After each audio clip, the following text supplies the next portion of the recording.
Hello friends, I hope you all are doing great. तो आज हम एक न्यूमेरिकल क्वेश्चन करेंगे जिसमें हमें कंज्यूमर सरप्लस कैलकुलेट करना है। तो क्वेश्चन कुछ ऐसे है, Karishma loves chocolate but she eventually tires of them. मतलब उन्हें चॉकलेट पसंद है करिश्मा को, लेकिन जैसे जैसे हम एक चीज को कंज्यूम करते जाते हैं तो उससे इतनी हमें सेटिस्फैक्शन नहीं मिलती।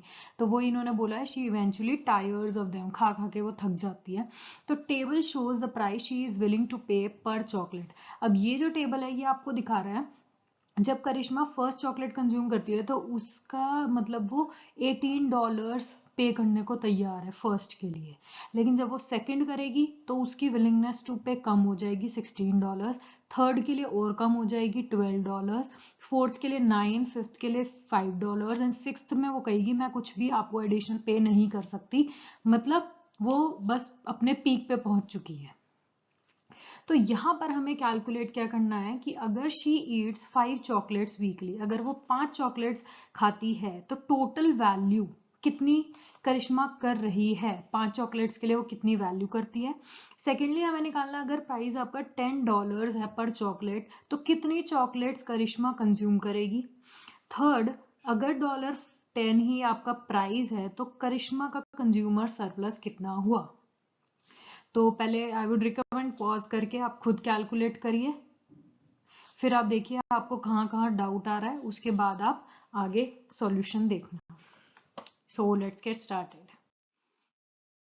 सो फर्स्टली हमें इन्होंने बोला है कि अगर करिश्मा 5 चॉकलेट्स खाती है तो करिश्मा के लिए उन 5 चॉकलेट्स की वैल्यू कितनी है। टोटल वैल्यू निकालनी है, यहाँ पे टोटल वैल्यू निकालनी है करिश्मा के लिए। तो आप कितनी वैल्यू करते हो वो आपको किस चीज से दिखता है, विलिंगनेस टू पे से। विलिंगनेस टू पे मतलब एक गुड के लिए एक कंज्यूमर कितना पे करना चाहता है, और चाहने का मतलब उसे उतना सेटिस्फैक्शन मिल रहा है। तो अगर करिश्मा 5 चॉकलेट्स खरीदना चाहती है, ये 5 चॉकलेट उसके लिए कितनी वैल्यू रखती है वो हमें पता चलेगा उसकी विलिंगनेस टू पे से। तो अगर हमें 5 चॉकलेट्स निकालनी है तो फर्स्ट 5 की हम विलिंगनेस टू पे को ऐड कर देंगे।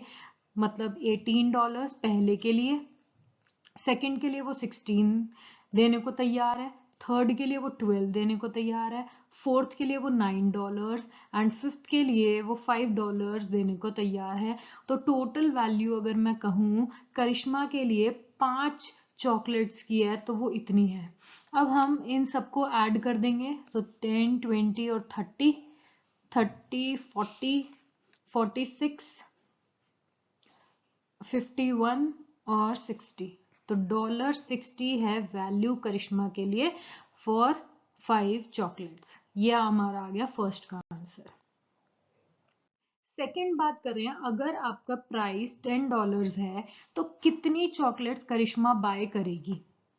हमेशा पर्सन उतनी ही कमोडिटी या गुड खरीदता है जब कंज्यूमर की विलिंगनेस टू पे, यानी कि जितना आप देना चाहते हो ना प्राइस, अगर वो मार्केट प्राइस से ज्यादा है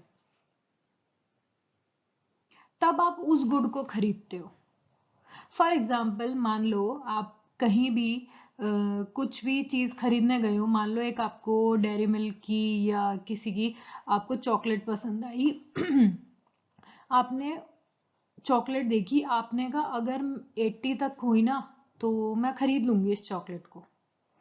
हाँ, आपने जब दुकानदार से पूछा वो कह रहा है ये चॉकलेट है आपकी 110 की, तो यहां पर ये दिखा रहा है 80 है आपकी विलिंगनेस टू पे, कि अगर दुकानदार बोलता 80 की है या 79 की भी है या 70 की है तो मैं उसको खरीद लेता, क्योंकि उससे मेरे को सेटिस्फैक्शन 80 रुपीज तक की मिल रही है। बट जहां पर मार्केट प्राइस यानी कि 110 आपकी विलिंगनेस से एक्सीड कर गया तो इस केस में आप ये चॉकलेट नहीं खरीदोगे। ठीक है, तो कंज्यूमर उतनी ही चॉकलेट खरीदता है जहां पर उसकी विलिंगनेस टू पे यानी कि उसको सेटिस्फैक्शन उस प्राइस से यानी कि मार्केट प्राइस से जब भी उसको सेटिस्फैक्शन ज्यादा मिलती है तब वो कंज्यूमर खरीदता है। अब यहाँ पर बात आती है, अगर आपका प्राइस यानी कि मार्केट प्राइस अगर $10 है तो आप कितनी चॉकलेट्स खरीदोगे? तो करिश्मा फर्स्ट यूनिट के लिए वो 18 की विलिंगनेस टू पे है, यानी कि विलिंगनेस टू पे उसकी मार्केट प्राइस 10 से हायर हो गई तो वो फर्स्ट परचेज करेगी। सेकंड की बात करते हैं, सेकंड में $16 है, वो भी 10 से ज्यादा है तो सेकंड भी खरीदेंगी। थर्ड की बात करें तो $12, वो भी ज्यादा है, मार्केट प्राइस 10 है लेकिन करिश्मा उसके लिए 12 भी देने को तैयार है, यानी कि उसकी वर्थ उन्हें ज्यादा लग रही है 12 और एक्चुअल प्राइस अगर 10 है तो ऑफ कोर्स है वो थर्ड चॉकलेट भी खरीदेंगी। फिर फोर्थ की बारी आ रही है, फोर्थ में फोर्थ चॉकलेट के लिए वो देने को राजी है ओनली $9, लेकिन मार्केट में उसी चॉकलेट का प्राइस है 10। अब यहाँ पर प्राइस ज्यादा हो गया तो वो ये चॉकलेट नहीं खरीदेगी। एंड सो ऑन, 5 भी लेस देन 10 है और 0 लेस देन 10 है तो ये वो नहीं खरीदेगी और फर्स्ट 3 चॉकलेट्स वो बाय करेगी। तो अगर आपसे पूछा जाए कितनी chocolates will she buy at price of $10, so you will say 3 chocolates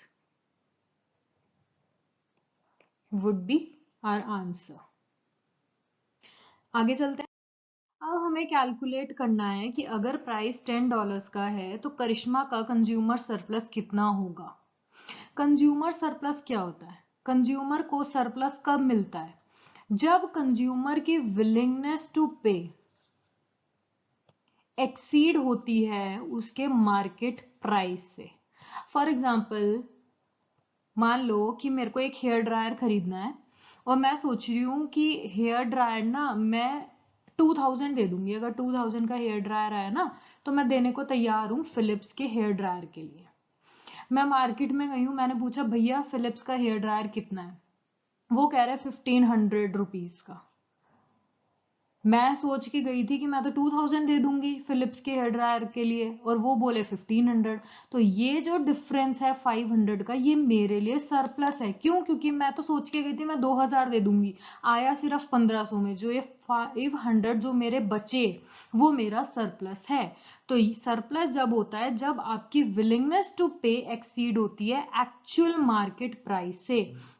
तो अगर ग्राफिकली हम बनाते हैं तो हम ये नहीं कहते डिमांड कर्व के नीचे एंड मार्केट प्राइस के ऊपर वाला जो ये ट्रायंगल है, ये जो एरिया है, ये हमारा कंज्यूमर सरप्लस होता है। ये इसलिए होता है क्योंकि डिमांड कर्व शो करता है हमारी विलिंगनेस टू पे और प्राइस होता है मार्केट प्राइस। जो इनका जो डिफरेंस होता है वो हमारा होता है कंज्यूमर सरप्लस। तो यहाँ पर हमने लास्ट पार्ट में ये देख लिया कि कंज्यूमर करिश्मा जो है वो 3 यूनिट्स को कंज्यूम करेगी क्योंकि उसकी विलिंगनेस टू पे मार्केट प्राइस से ज्यादा है। आगे तो वो ये वाले तो खरीदेगी ही नहीं, वो 3 खरीदेगी। अब इन 3 यूनिट्स में उसको सरप्लस कितना हो रहा है वो निकालना है। तो कंज्यूमर सरप्लस अगर मैं टोटल की बात करूं तो पहले हम देखेंगे पहली चॉकलेट में कितना हो रहा है सरप्लस, फिर सेकंड में और फिर थर्ड में। तो अगर मैं फर्स्ट की बात करूं, करिश्मा रेडी थी $18 देने में, लेकिन मार्केट में सिर्फ उनको प्राइस मिला 10। तो ये जो डिफरेंस है 8 का वो करिश्मा को फायदा हुआ है। तो $8 का फर्स्ट यूनिट पे हो गया। सिमिलरली सेकंड में वो 16 देने को रेडी थी लेकिन प्राइस था 10। थर्ड में वो 12 देने को रेडी थी लेकिन प्राइस था 10।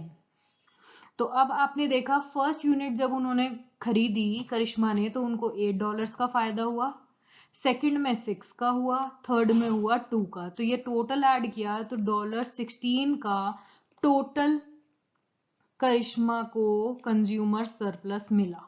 तो यहाँ पर आंसर आ गया आपका $16 जो कि करिश्मा को फायदा हुआ अगर मार्केट प्राइस 10 है तो, और उसकी विलिंगनेस टू पे इतनी है देन। So that's it. अगर कोई भी डाउट हो please use comment section and if you have any numerical जो आप चाहते हो मैं वीडियो में कवर करूं तो आप वो कमेंट कर सकते हो। And have a great day, bye bye.